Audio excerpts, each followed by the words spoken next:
Good morning. My name is Cameron Smith, and I'm here with State Representative Harry Lewis Jr., who represented the 74th District from the years 2015 to 18. The 74th District is in Chester County. Thank you for being with me here today. Thank you for having me here. Of course. I like to start at the beginning with the representative. You were born in New York State, and can you explain how you came to be a lifelong resident of Coatesville? Well, being from New York and being the oldest of 11 siblings, okay, my parents moved up to New York from North Carolina. My dad's from South Carolina, my mother was from North Carolina. New York was the place to get work. And after 3 years of marriage, I came along. And then Lucan Steel Company was involved. I guess we were in the middle of the war when I was born and that type of thing. And my dad was recruited to work at the Lucan Steel Company in Coatesville. Thus, we ventured on to Coatesville, and that was it. And just to give some longevity, being the oldest of 11, I'm the only one born out of state. All the other siblings were born in Coatesville, Pennsylvania, at one of the only segregated or black hospitals in Coatesville, the Atkinson, W.C. Atkinson Hospital. A little bit of history back in the mid-40s and early 50s. So that's kind of distinct. They said, oh, they tell me I was adopted and I'm the oldest. So, but it was a great feeling. So that's a little bit of the history. That's how our family became members of the Coatesville community ever since, a lot of years, Sure. Can you tell me more about your childhood and family life in Coatesville? Oh, boy. Well, we had the opportunity, and during that time, it was, I guess, innovative. Coatesville was a town, a steel town. They were recruiting workers from all over the country to come in and work. And my dad happened to be skilled in certain things, like in labor, electronics, even back in that time. So you never, during the early 40s, that your parents had those kind of skills. As a matter of fact, he had an opportunity to not skip the draft, but the United States government, with his skills in the electric furnaces, had an opportunity to be deferred from the armed services at the time, because he was a mixer of steel at the electric furnaces and that type of thing. In fact, he was involved in helping to manufacture the trees that were in the New York, the Twin Towers in New York. He was a part of that process, the trees, and now we have them back in Coatesville. So there's an awful lot of history, regarding my parents. We went to the local high school, of course, which at the time wasn't Coatesville High School, but it was the Scott High School, Horace S. Scott. So graduated from there and got involved in athletics and college prep and this type of thing. And I was destined to become a steel worker. And, I had good grades in high school. I was in the college preparatory kind of situation. But back then it was a different time. With segregation and this kind of thing. And I had the opportunity, one of my coaches, who I mirror to this day, he's no longer with us, of course, but in how you treat people, how you work with young. So I'm a youth advocate. But I had the opportunity to attend HBCU in North Carolina, Winston-Salem State University, of which I am very proud. And at that time, I had the opportunity to meet all kinds of people. Of course, first and foremost, had an interaction with Dr. King, Jesse Jackson. Back then, I was in Greensboro the day they had the first sit-ins in North Carolina. I was a part of that process. So when we came back, you had an opportunity to be up front with a lot of stars, because the black community during that time was all enshrined in one big culture, trying to get out, to venture out in other cultures. And being involved in the civil rights movement, sort of indirectly, but one of those behind the scene guys, Sure. and that type of thing. But the opportunities that I had, I would gladly live that over again because I've learned so much. And being in that era and then to see where I am now is just, it's just phenomenal.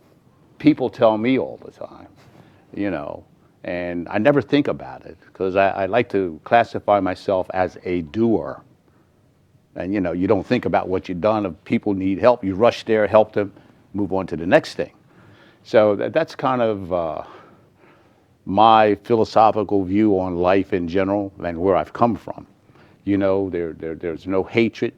You learn where you come from, and that old history or historical proverb, you know, you don't know where you're going if you don't know where you've been. And I kind of live by that.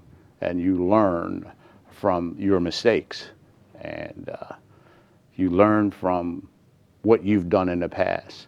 You carry that on and you teach your offspring, your youngsters, and it keeps our society in a positive mode.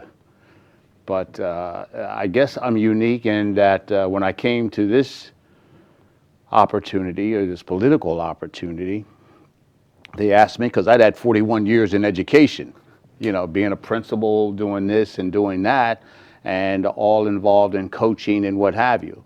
So when the opportunity came, they discovered that I was Republican. And I've always been a Republican, you know, since Dr. King, and that's my connection to him and talking to him. Yeah, further along with that, how did you end up becoming a Republican? Well, at the time, it's kind of a long, long story, and when I think about it, at the time, when we were involved in the, and this is the negative side of this story, we were angry. We were athletes, and we had a very powerful team, track team at the time, nationally known, and we were sort of taken care of, you know. It's just like now, you can only do certain things because once you are identified with certain activities, then you're labeled with that kind of. So we were sort of protected. They got us off the Greensboro campus, North Carolina A&T at the time when the sit-ins was started, and we were banned the campus, just the athletes, because they had the big cameras like that size in Greensboro, and they were taking pictures of everybody. So they felt if we got caught, then we were going to be excommunicated from the college. In fact, we were threatened. We were remanded to campus. Wow. And so it's those kinds of things. And we were threatened to be sent home if we were seen. We had a team. In fact, we were preparing to go on an AAU, Amateur Athletic Union trip to Europe. And it was during that time. We had 3 world record holders on our team, and a lot of people did not realize that. So, you know, it just kept going and going and going. But when they identified us, you know, we tried to sneak off campus, but we couldn't. But the rest of the campus went back. Mm-hmm. The dogs and this kind of thing, you've seen that happen right after that. They say that we were the cause because we threatened not to turn the other cheek, and that's when that statement came out by Dr. King. Mm-hmm. You point your finger, you young men, you're getting ready to derail this movement by your attitudes. Because we wanted to throw bricks. I hate to say that like this, right, but that's what we wanted to do. So they kind of kept our eye on us. But he wanted to talk to us, and when he talked to us, he came from Greensboro to Winston-Salem, because he hung with Jesse Jackson at North Carolina in Greensboro all the time, and he wanted to come over to see us. It was that kind of connection. You knew who everyone was. Mm-hmm. And the fraternity that I belonged to, the Kappa Alpha Psi fraternity, that's where we sort of started, you know, to bring a chapter back to Winston-Salem. So that's that interconnection there. But when he talked to us, he pointed his finger. You young men with your attitudes are getting ready to derail this movement. And those words I remember specifically. You know, they were quoted just as he said it. And that's all. It wasn't a long lecture. It was a 10-minute talk. It's like a father pointing to his sons, you know. And so, you know, that somewhat turned me around. And that was the first opportunity that we had to really talk with him or actually meet him or be in his company. But his demeanor, the way he presented himself, the way he handled us, it's kind of, it flipped us around a little bit. And there were 9 of us in the room. And it wasn't as big as this room. And so we studied a little bit, and during the talk, his dad was a Republican back then, you know, the old historical thing with the Dixiecrats and the Republicans, you know. It's kind of flipped a little bit. But registered, the attitudes and politics were somewhat different because the public wasn't as astute about politics then as they are now. And when I registered Republican. Never thought about it, never changed, and here I am today. Okay. Kind of moving on a little bit, can you describe your career before the House? I understand you were an educator for a period of 41 years, I believe. Yes. How did you get to public education, and how do you think that prepared you to serve?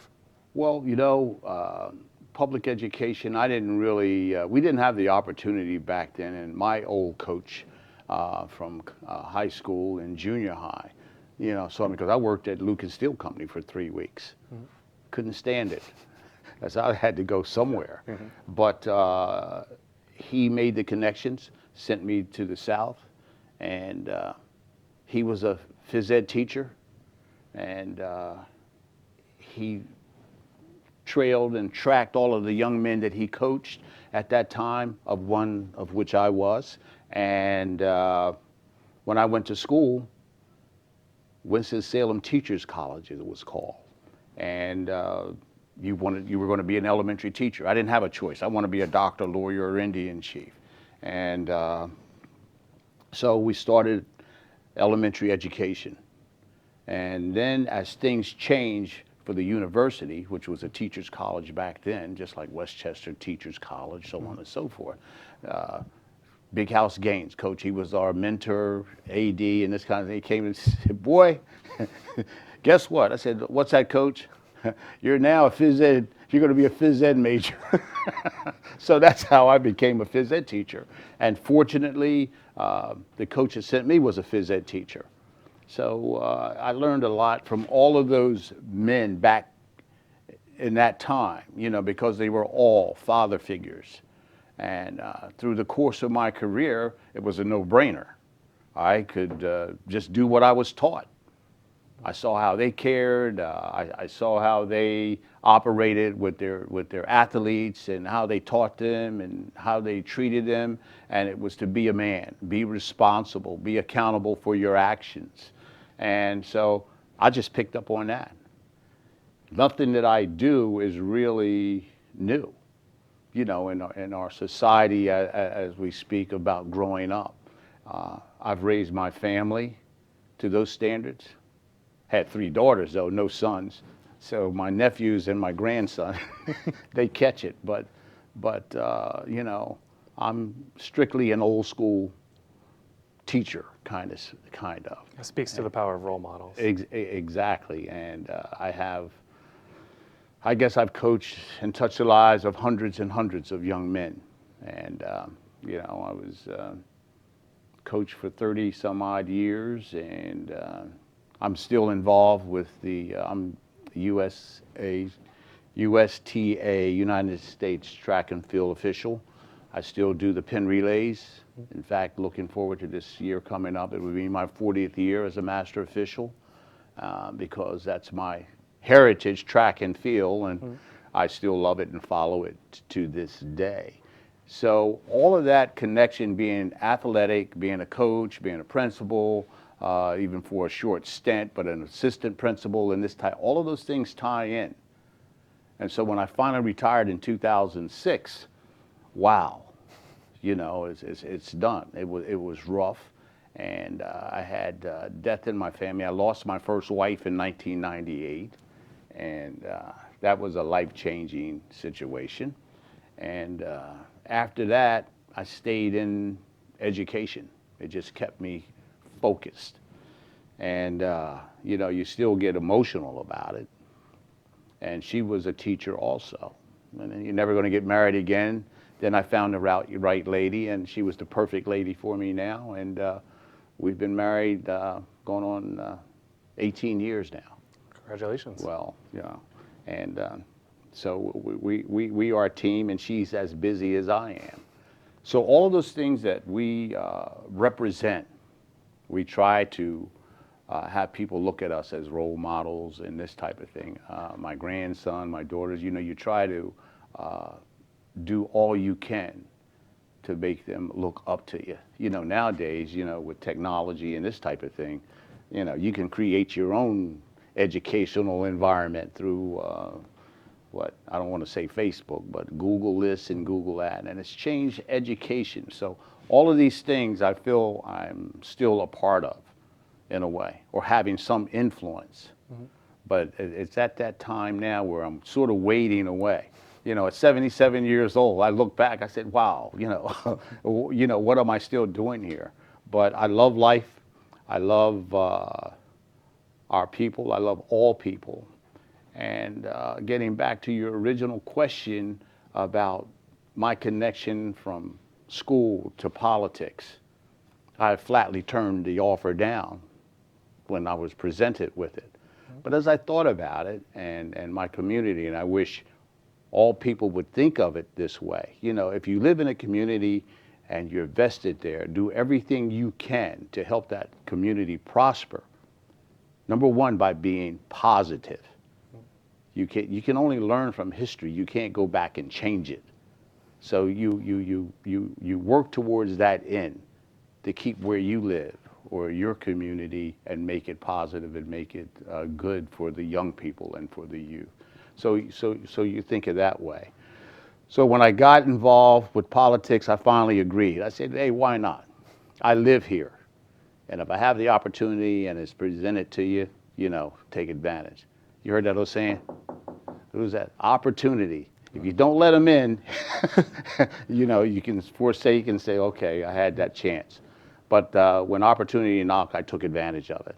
And it's been nothing but positive. You know, at this age, you still learn every day because things constantly change. Attitudes constantly change. People constantly change.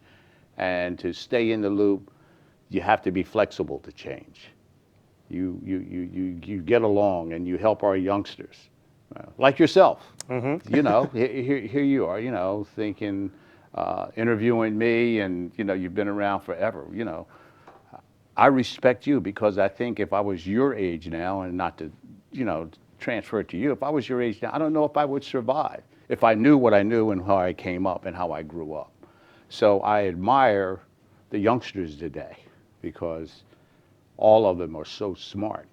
You know, I think about when I was that age, don't have the idea of my granddaughter. You know, I'm a big time state representative.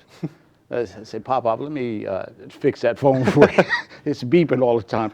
But it's that kind of thing. And when you can absorb that kind of knowledge at such a young age, you can imagine where it's going to go 10, 15 years from now.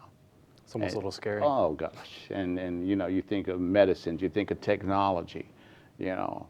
I remember the old Super 8 film, you know. Mm-hmm. You run around, take pictures, and you wait a month to get the developed film and that type of thing. Sure. That point to now is just simply amazing. It just boggles my mind. And you have the opportunity when I was that age, you never thought of things that are happening now would even exist. Like your telephones, your FaceTime, communicating. It's so instant, you know, it's ridiculous. And to me, with what I know, sometimes it's confusing because information is coming at you so fast. And do you ever have time to decipher what's going on? Mm-hmm. But the youngsters can do that. So speaking of that excess of information, did that factor into your first campaign or your second campaign at all, being able to communicate with potential constituents? Exactly right. Because of my career, and I was a coach, and You know, it's like now, you're in the paper all the time, people know who you are. And if you're successful and you're a coach, people know you. Your athletes, they grow, and, you know, year after year after year after year. And all of that's in your back pocket, so to speak. If you do things right, they don't forget. And, you know, involved with summer programs for my city and this type of thing. And I still hear that. So when I started this campaign, well, everybody knows Harry Lewis. But, you know, this is a big commonwealth. It's a big country. And everybody really doesn't know Harry Lewis because everybody doesn't follow this or that.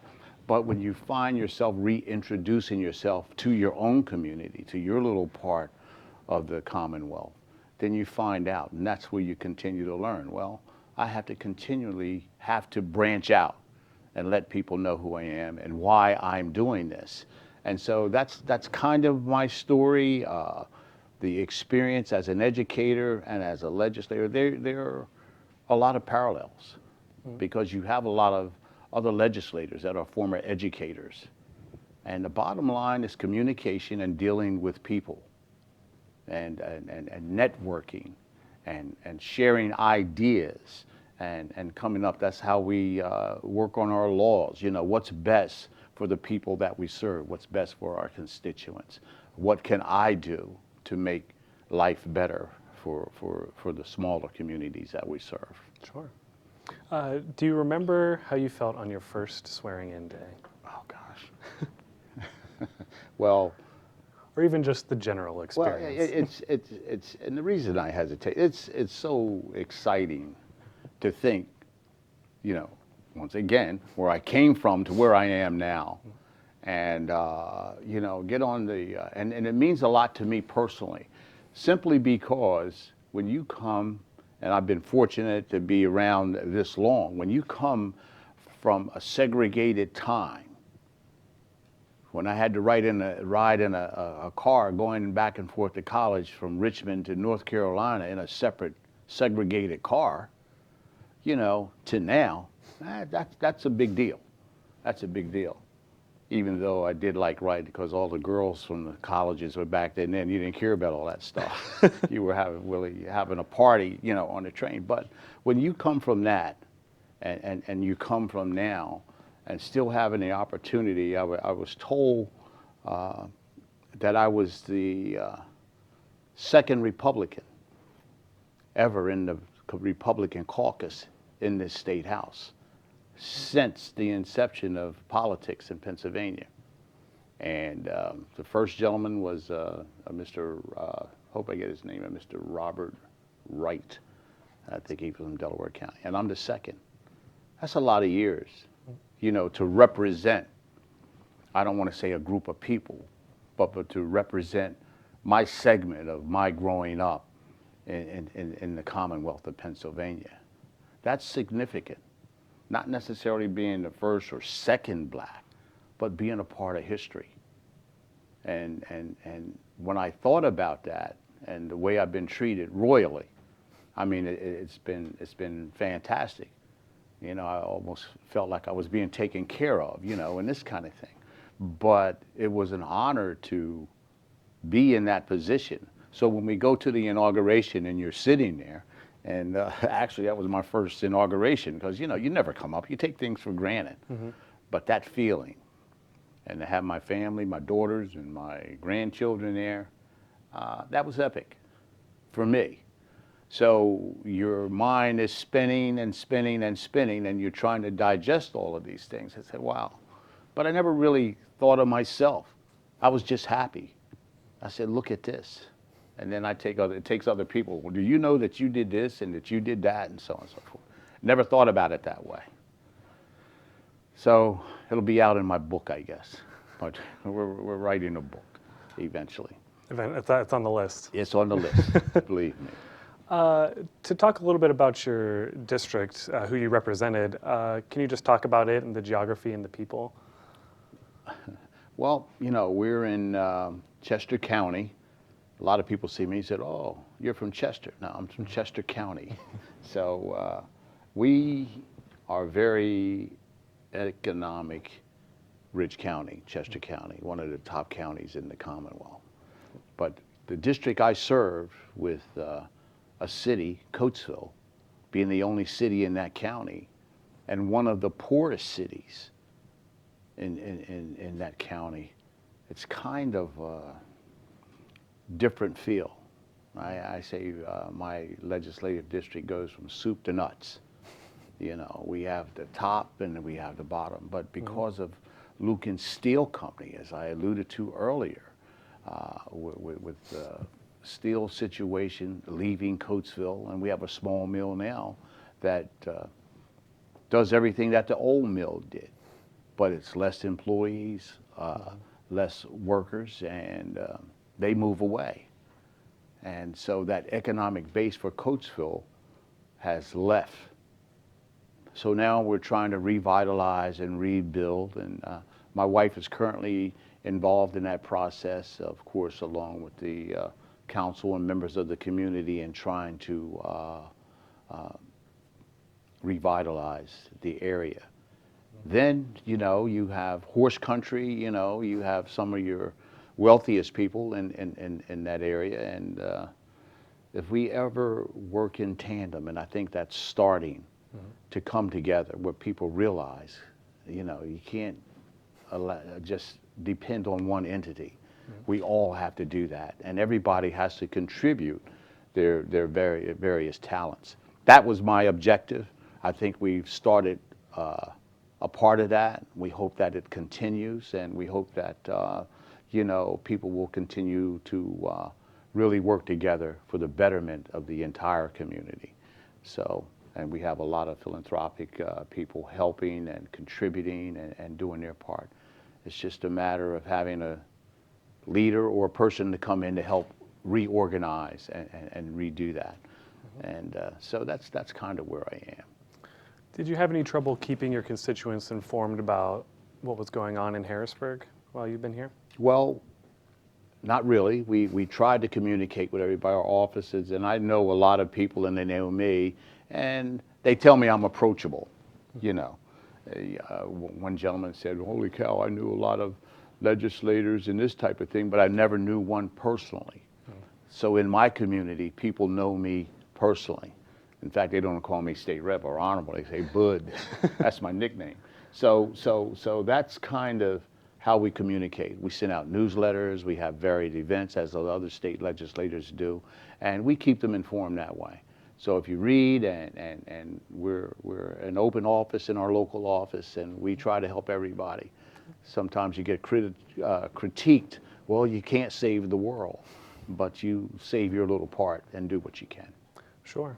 You've talked about your district a little bit. I'd like to shift gears and talk about some of your relationships in the House.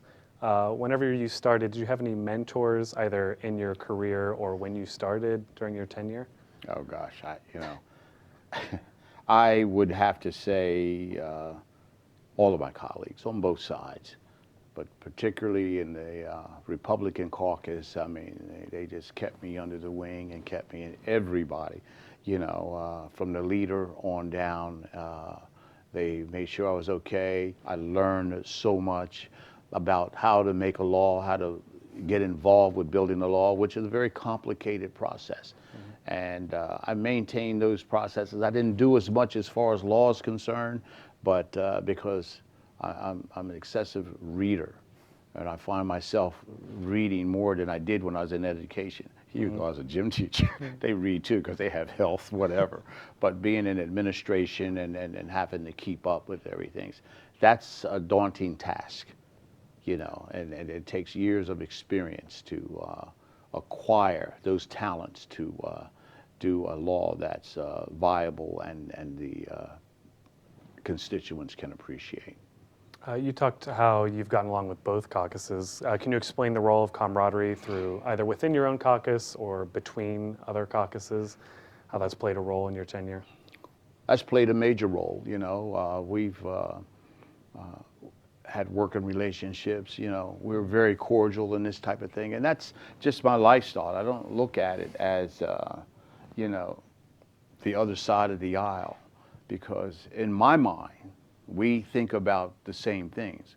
We're all trying to solve a problem. We're all trying to create a law that benefits everyone. And I look for help on the other side. They look for help from us in this type of thing. I've formed bonds in this type of thing. It gets a little political at times because of philosophical differences in this type of thing, but we're all working the same way. You say tomato, I say tomato, you know, but we're talking about the same thing. But the bottom line, are our constituents going to benefit? That's why we're here. So to me, working on both sides and creating a camaraderie with different legislators in this type of thing has been significant to me. And it's worked to my advantage. I mean, I love them all. I really do, because we're all here for the same purpose. And that's what we all need to learn in this type of thing. So I keep quiet. I don't express myself a lot on the floor, because philosophically, wait a minute, everybody's kind of right in a way. If we could come to an agreement on one thing and put that to rest and move on, I think we would be better off, or the constituents would be better off. But anyway. Have you found yourself a little more talkative during committee meetings at all? You know what, with me, unless there's a point that I'm very familiar with, I sit around. I don't like to hear things over and over and over again. A lot of people will talk, get their points across, but a lot of things, I think we all think very similarly, so why repeat it, you know, unless you have a dire point to make your point. But I was getting there. I mean, I'm a little quiet and I listen, and, you know, I think I vote appropriately, but I always think of the constituents and the people of the Commonwealth before I do vote. Sure. You know, what's the popular thing, or what's the best thing, not the necessarily popular thing. We wish they were the same. Absolutely. Which committee assignment did you enjoy the most during your time? Well, I enjoyed urban affairs. The chairman has been very fantastic, and my community, being involved in revitalization, that was essential, you learned, and with our visitations, we did that. Coming up in a health environment, in education and this type of thing, and that's one of my passions. I enjoyed the health committee, all of them. I learned a lot with I'm on the gambling oversight committee. You know, you just learn a lot to that, you know, and but urban affairs and health were the two primary ones, but urban affairs is right up there at the top. All of them were good. All of them were different experiences. We had the opportunity to travel.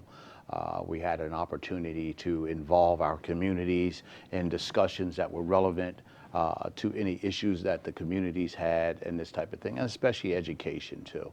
So it's very, and being an educator, I think things have changed so much. It's just unreal how you have to stay on top of things. Attitudes, philosophies, curriculums, everything has changed for the better, I guess. Do you have any memorable events during the House, or in the House during your term, either in committee or on the floor, or during any of your travels with committees? Well, I enjoyed the traveling. I always like to travel with the committees when we go. And then, in general, the camaraderie with both sides, you know, I enjoy, you learn people, you find out who they are, you find out how different you are, my section of the Commonwealth, as compared to the northern part, or the far western part, the southwest, as compared to the southeast, the different things, and the central part of the state. It's totally different. So you learn what's going on, and then you make your decisions. Are we talking about your community, or are we talking about the Commonwealth? All of those kinds of things make this Commonwealth as strong as it is. I mean, there are some weaknesses, but we're strength. We're a keystone state, and we're a keystone for a reason. We're the connector. How do you balance the concerns of your constituents versus the concerns of the Commonwealth as a whole? Is that something you learn from other legislators? That's something I've really learned from other legislators. Pardon me, excuse me, let me get some of this. Absolutely. And I think the Commonwealth of Pennsylvania is so diverse people really have no clue of how diverse we really are as a state. And I think I've learned the things that we take for granted in the Southeast, you know, they don't take for granted in the Northwest and this type of thing. And having a chance to travel through other parts of the Commonwealth, our ideals and our wants and our needs are basically different. But you got to come to a point where we have to get something done or for progress. And that's the challenge for the legislators. And everybody gets along, you know. I love all my colleagues. I laugh, I joke, I get sad, you know. You label people, I guess, as they label myself as a legislator. But that's a colleague thing that we do amongst ourselves. But it's so important, and I'm very proud to be a part of this body. And it's very highlighting and the highlight of my entire career, because you know you've reached a pinnacle of just educating yourself, being a human being. You spoke a little bit about legislation, and you sponsored a similar bill in both your terms regarding adoptions within the Commonwealth. Can you explain a little bit how you came to that issue and why you were pursuing it? Sure. And it comes down to a personal point. As I stated, I am from a large family, and I have a brother that has adopted 5 siblings. You know, to me, that was amazing. And my wife now, she was a foster parent. And that's another learning situation. Before I got involved with the legislature, you know, I was involved with my wife in care and protection for children out there in Westchester. She was a CEO for that group for a while. And her interactions with children that didn't have things that everyone else had, and supporting them and working with them, sort of created a drive in me to come here. That's necessary for me. Our youngsters are our pride. They're our future. And we got to give them the best opportunity. And that's kind of my passion. It still is. I've seen my brother work with his siblings, his adopted kids. We've done things for them. And my wife, with her foster children who are grown now, so we're related to their grandchildren. So it's all one big happy family. But those were the driving factors to lead me to work towards this, because I could really feel that I was a part of something and a continuum for the future for our young people. Maybe the laws will help, I guess, in their development when they learn back, well, you know, I had a relative in the legislature that helped do this. You know, we can't do it all.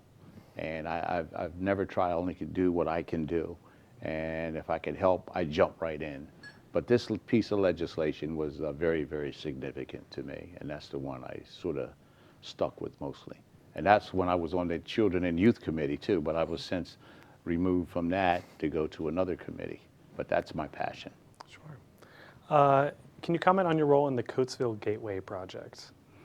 It's been going on the past couple of years. For the Gateway Project, that was one of my sort of babies, so to speak. You know, we had a lot of older buildings that were just sitting there, and people saying, we're going to do this, we're going to do that, we're going to do that, but they're still standing there.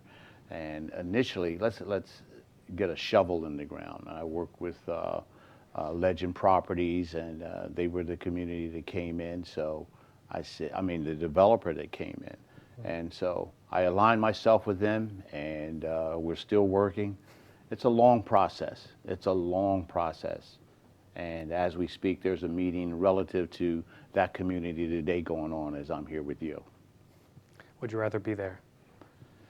I got good, you don't have to competent answer staff. that. Well, I got good, competent staff there, so they're dealing with it. Happy to hear. Is there any legislation you wish you could have passed during your time here? The big thing for me, once again, when it's relative to young people, and now I'm a senior citizen, so that's a point that I have to address also. the senior citizens and this type of thing, and that brings me back to property tax. Yeah. That's the key, and we're relying on our seniors to produce finances. Now that they're retired and live their lives, you know, there has to be a way to give relief for property tax and find a way to, I guess, supplement those taxes because it's so critical. That's why they won't go away. You know, we can't find anything to take its place. But that's one piece of legislation that we'll have to continue to work on and try to give our property owners and our elderly a fair chance at surviving and not spending all their money on taxes when they could be using it for themselves, and especially with fixed incomes. What aspect of your job as a Pennsylvania House member did you enjoy the most? Well, you know, a lot of people, I have to think about that. I've enjoyed all aspects of it, but you get a lot of attention where you go. And I mean, you go to the grocery store, you go to the gas station in your local communities. You know, a 5-minute trip takes an hour, 2 hours at times. That's one thing. But I enjoyed that attention. But after a while, you know, you have to come up with some solid answers to your constituents, you know. And I'm one, you know, I hate repeating or being repetitive, but over and over again, you hear constituents, well, I've heard that before, when you're going to do something. It goes back to the long process that it takes. And a lot of people don't understand the process it takes to get something done. And it goes back to the size of the Commonwealth and diversity and why things can't move along as fast as we think it should. But everybody plays a role. I think I enjoyed being a part of that, or being a go-to person to assist or to at least get input in from those people that I represent. I think that's the best part.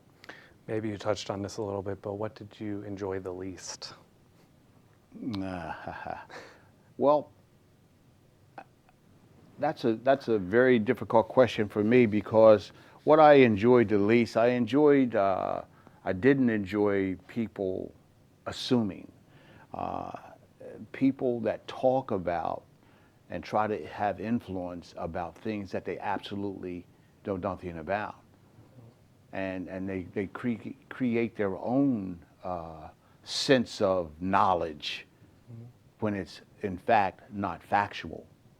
And it sort of puts a ripple in the real purpose of what we're doing here. You got to know all the ins and outs, and things that seem very simple are not always that simple. And I think constituents really don't understand that. It's a generation where, you know, I want this now for me. But what about these people way over here that want the same thing? But it's not relative, because they're two different ideas about what's needed and what's necessary.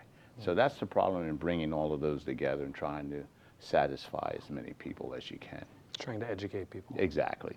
Okay. I use the term just uninformed about what you're concerned about. Educate yourself, read, and learn. Did you experience any disappointments during your House tenure?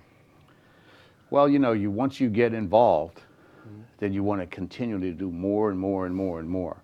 And I just didn't begin to touch on what I'd like to do and what I've learned and the connecting dots and how I could continue to bring those connecting dots together, simply because the process is just a process and you have to be patient. And at this juncture, you know, we'll leave it to our youngsters and those that are more experienced than me in this career, and just hope for the best and stay in the background and do what you can. On a bit of a lighter note, what is your fondest memory of serving in the House, on or off the floor? On or off the floor? You know, let me see. Last year, 2 years ago, time goes so fast. The community, I talked about moving from New York to Coatesville. And at the time, Louis Kahn, a development. A little section in Coatesville, or in Callan Township, is a development called Carver's Court and Brand. They were built during the World War II era, so they could have workers live in place, because Coatesville was so small. You had all this influx of people and nowhere to live. They were living with various families or different families. Well, this development came about. It's called Carver Court, and that's the name it was. But it was a segment for the black workers, and there was a section for the white workers. And at the time, it was very upscale.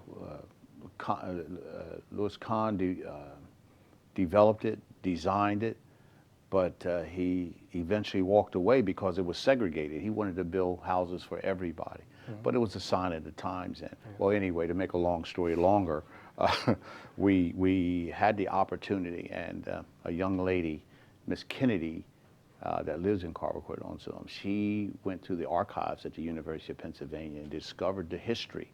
I mean, you tell stories, well, this happened because of this, or this happened because of that, but she had the facts. And we looked at it, and it was so historical that this development came by with a world-renowned architect, and he actually built these houses. So we got all of the proper information and it made it a national site for that community, and that's a community that I grew up in. The governor was down, and I mean, it was a big deal. So I think that's and I actually grew up there, and all my siblings grew up there. So that was one of my proudest moments. How would you like your tenure as a state representative to be remembered? Well, I'd like remember that, number one, I was honest, and they say we all lie, but I never lie, and I try to be upfront as possible, and that I cared on both sides. I didn't care if someone needed help regardless of their affiliation. We tried to do our best, or I tried to do my best to assist and help where I could. Well, that's all I have. We always like to give the representative the last word for the interview, so any final thoughts or anything you'd like to add? Well, and I appreciate that. My final thoughts as an educator and for the people of the Commonwealth is to try to forget about our individual differences, work together within your community.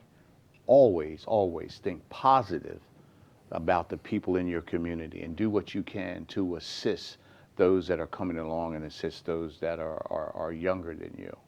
We are of this different opinion, and just be fair. Be fair to the people, and be honest and upfront. Say what's on your mind and connect with the proper people that can help you. Your neighbor who's arguing about the same thing that you do, it won't do anything. Stay in contact with your leaders, stay in contact with your city councils, your borough councils, stay in contact with those people that are doing positive things. Anyone that is negative about anything that comes to a community doesn't mean your community any good. And think about where you came from before you start speaking about things that you don't know anything about. So I appreciate that. I appreciate this opportunity. I've enjoyed my time as a legislator, but personally, it's time for me to move on and let the youngsters take over and move from there. What they say about age, there are different levels, and when you get to different levels, especially as you get older, you know when it's time, and it's my time. I hope we can do right by your example. I really Thank you appreciate very you coming much. here today. Absolutely. Thank you. Okay.